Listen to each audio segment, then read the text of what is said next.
छोटे हाथी का बच्चा बड़ा शैतान होता है, उसको चेन से महावत बांध देता है, वो चेन तोड़ने की कोशिश करता है, बहुत तोड़ने की कोशिश करता है, उसके घाव हो जाता है, खून निकल आता है। चेन तोड़ पाता है? यस नो, नहीं तोड़ पाता। धीरे धीरे हाथी का बच्चा बड़ा होता है, विशाल हाथी बन जाता है। अब उसको जूट की रस्सी से बांध दिया, बांस की बल्ली के साथ खड़ा कर दिया। पेड़ नहीं साहब, पांव भी खींचेगा ना तो बल्ली बाहर आ जाएगी, लेकिन वो रस्सी को तोड़ पाता है? Yes no, it is their belief system. और डॉक्टर इसका इस्तेमाल कर रहे हैं, बोलते हैं भैया राम जी ये दवाई खा लो, 2 दिन में एकदम ठीक हो जाओगे, ये तुम्हारे लिए अमेरिका से मंगाई दवाई है, 2 दिन में ठीक हो जाओगे। राम सोचते हैं अच्छा ऐसा, दवाई खाते हैं, कहते हैं अब तो ठीक होने वाला हूं और 2 दिन में ठीक भी हो जाते हैं। वो दवाई थी? नहीं, वो दवाई नहीं थी, वो एक खोखली गोली थी।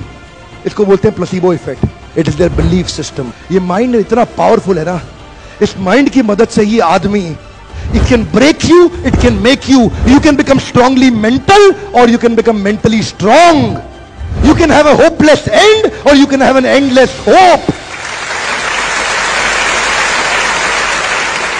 Your belief system is right. आप जानते हैं उस लड़की को, अरुणिमा सिन्हा, यूपी के गांव से आई थी, ट्रेन की पटरी के नीचे उसको चेन छीनने के लिए कुछ लोगों ने धक्का दे दिया, दोनों पांव ट्रेन के नीचे आ गए, कट गई, सारी रात वहीं पड़ी रही, कोई बचाने नहीं आया। 49 ट्रेन सारी रात में गुजर गई वहां से, एक ट्रेन इधर, एक ट्रेन इधर, एक ट्रेन इधर, एक ट्रेन इधर, बीच में पड़ी रही पटरियों में, जंगल के बीच में, कोई नहीं था। कीड़े चाट रहे थे उसके पांव को कटे हुए, चूहे खा रहे थे उसकी स्किन और हड्डियों को, कोई नहीं आया। सुबह हुई, दिल्ली अस्पताल में लेके आ गया उसको, और वहां पे आने के बाद जब उसको पता चला मल्टीपल फ्रैक्चर उसकी पीठ में आ गए, पांव खत्म हो चुका है, सारी जिंदगी के लिए अपाहिज हो गई है, प्रोस्ट्रेटेड लेग्स के साथ उसको चलना पड़ेगा। वहां बैठ के क्या बोली, अगर भगवान तूने मुझे बचाया तो जरूर इतिहास रचने के लिए, अब तो मैं एवरेस्ट क्लाइंब करूंगी, अब मैं एवरेस्ट क्लाइंबर बनूंगी।